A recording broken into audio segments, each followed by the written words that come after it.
that there is a cylinder seal about 4,000 years old showing this goddess, her name was Ninmah, raising the newborn model men, Lulu Amelun, as they called it, and she shouted, and these are words in those texts, "My hands have made it." That is, ladies and gentlemen, how we came about. This is the long story, which I gave you as briefly as I could, of what the Bible says in chapters 2 and others of Genesis, that a group called the Elohim, which is a plural term, literally meaning the lofty ones, translated God, said to each other, "Let us," in the plural, "let us fashion the Adam." Adam comes from Adamah, which is earth, so Adam, literally earthling. Let us fashion the earthling in our image and after our likeness. And this is essentially, in one biblical verse, what the Sumerian tales tell in quite a number of creation texts. And then after they achieved that and everything seemed to be in order, the deluge came and destroyed everything. So after the deluge, there are tales, by the way, Sumerian tales describing the deluge and its reasons and its what caused it, and why was one God angry and said, "Let mankind perish," etc., etc. But that's it's another evening. So after the deluge, when the water subsided, they had to restruct and recreate and restart everything from the beginning, and they could not do it anymore in the Edin, today's Mesopotamia or Iraq, because it was all covered with millions, or now one should say billions, of tons of mud, and nothing could be done there until the earth would take generations and generations to dry. So they shifted the whole project from where it was. If you recall, it was this way. Everything was anchored on Mount Ararat, the twin peaks of Ararat, which stand out as a marker, and laid out exactly the same idea of a landing corridor this way. Now they used as one of the facilities to serve their purposes a great platform that they had built here and that survived the deluge, right here. And again, using this notion of equidistance from there to the spaceport, which was here and here, to create the whole landing pattern, they chose a new mission control center, a new place for the Duran key, right here. And this place is known today as Jerusalem.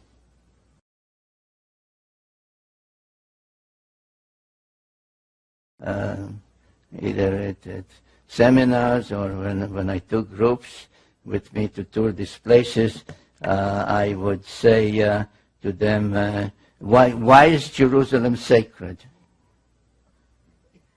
I said, well, it is sacred to Muslims because the tale is that Muhammad was taken from Mecca or Medina one night on a winged horse and brought to Jerusalem, and there he was taken aloft and visited heaven for one night. So that's. But why was Muhammad taken to Jerusalem? Why wasn't he lifted just from Mecca or Medina? Well, because that place was already known as a sacred place, because Christians believed that that's where Jesus preached and was crucified, etc. So I said, so why was Jesus crucified in Jerusalem? He was born in Bethlehem. He came from Nazareth. Why Jerusalem? Well, because that's where the temple was. The Jewish temple, the Temple of Solomon. So why was the Temple of Solomon there? Well, people don't know. So I tell them, well, it was there because the same Anunnaki who had this pattern and had Nippur as the navel of the earth and mission control center before the deluge, set up this layout and made Jerusalem mission control center after the deluge. And equidistant from it is the spaceport and Twin Peaks, emulating the Twin Peaks of Ararat. Twin Peaks are here in the Sinai Peninsula, and Twin Peaks, artificial ones, because there were no mountains there. So they built two mountains known as the Giza Pyramids. Now, things did not go so well after the reconstruction and the setting up of the alternate mission control center. The Anunnaki, who, according to the tales by Enki and others, were engaged in almost constant wars on their planet, had at the time a leader called Anu, but he was actually a usurper. He usurped the throne. And under the Sumerian sexagesimal system of 6 times 10, 60, etc., he ranked as the top rank 60.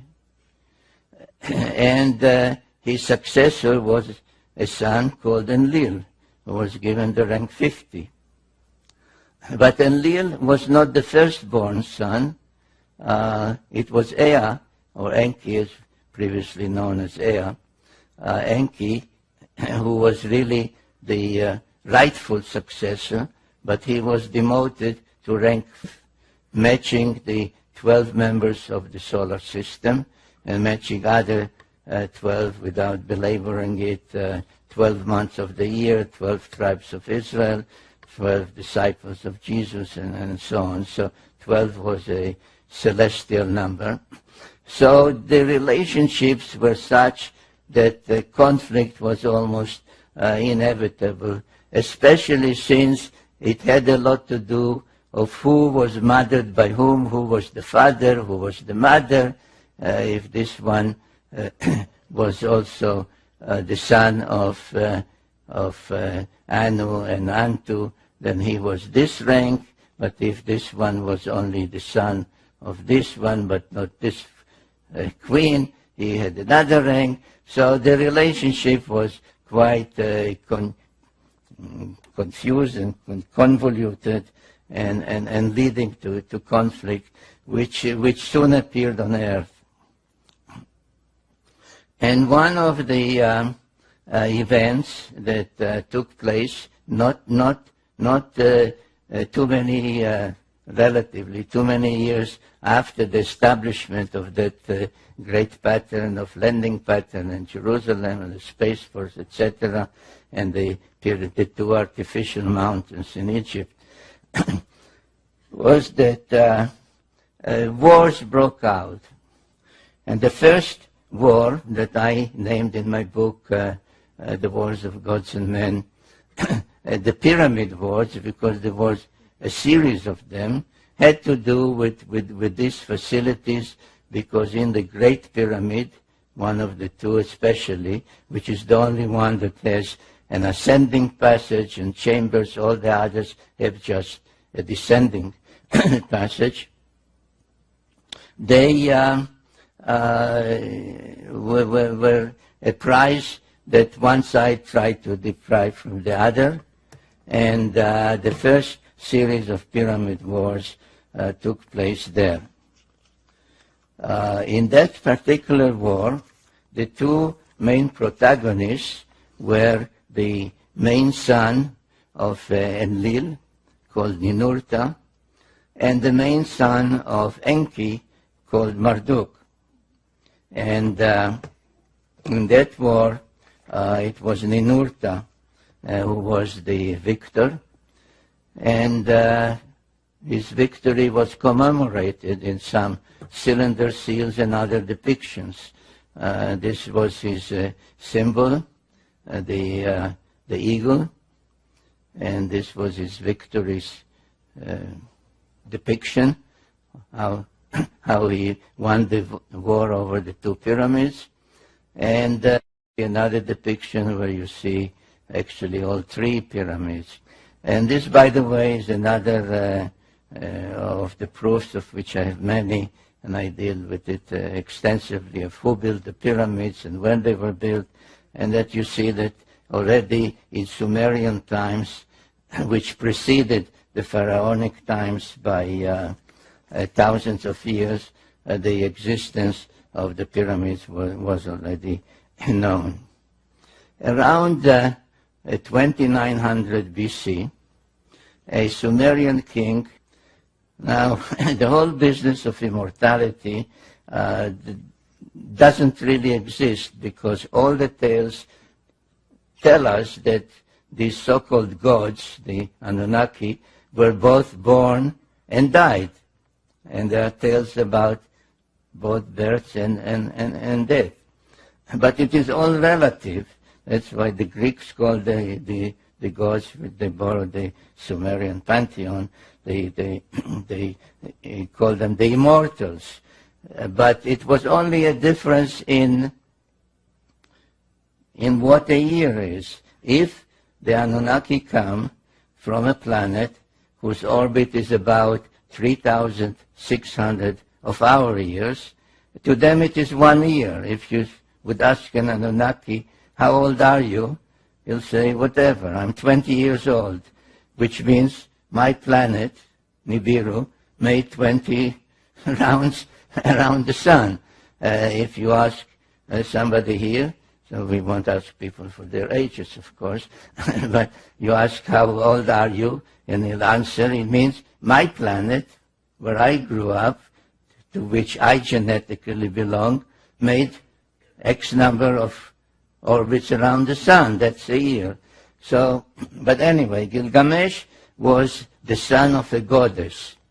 And he came to his mother, and he actually was not only a demigod, but he was 2/3 divine, because his mother, not his father, his mother was a god, a goddess. And he said, if I'm 2/3 divine, 2/3 Anunnaki genetically, why should I die like a mortal? And she said to him, you're right, but in order to attain our longevity, you have to go and be on our planet.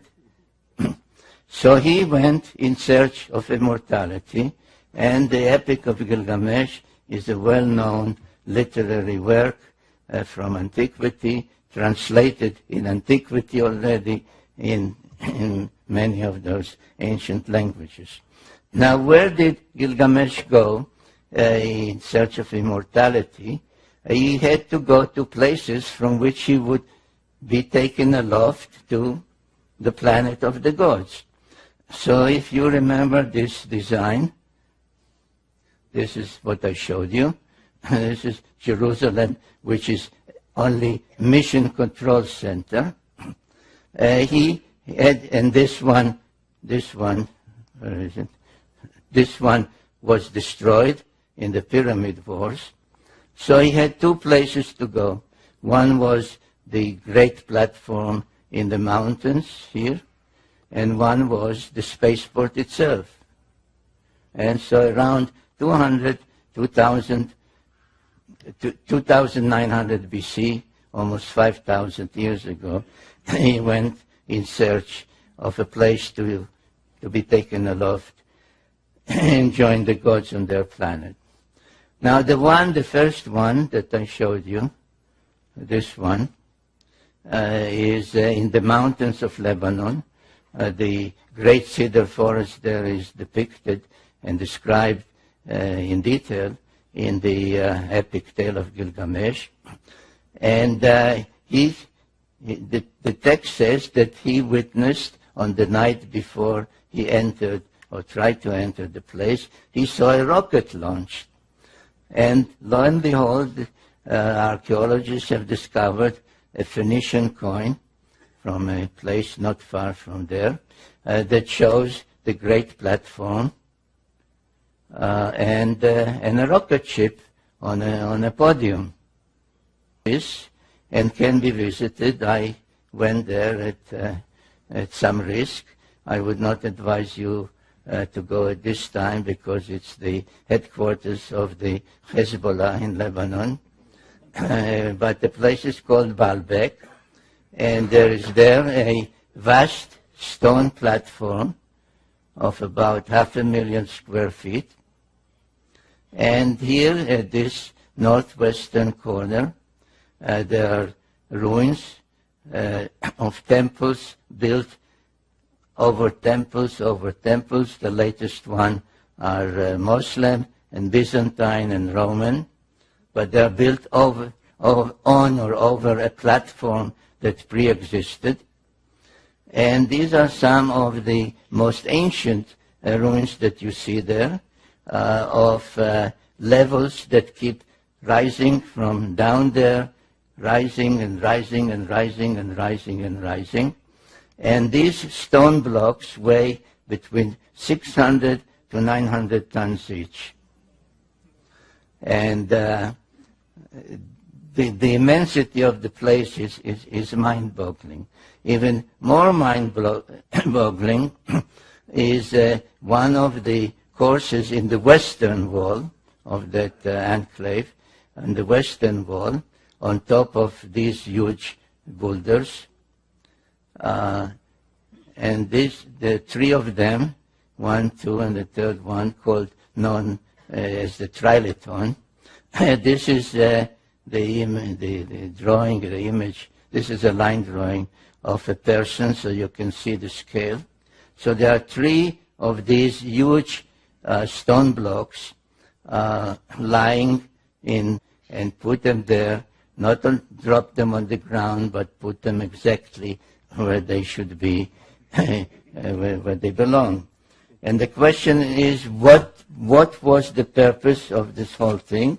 As I said, Gilgamesh reported that he saw a rocket ship launched there, and the Phoenician coin also depicted. And it was only after I saw photographs of about a year ago, I think, of the Chinese launching their spacecraft for the first time. Now, we are used to launch towers made of metal and so on, but this is also built out of some kind of stone. So I have no doubt that what we see there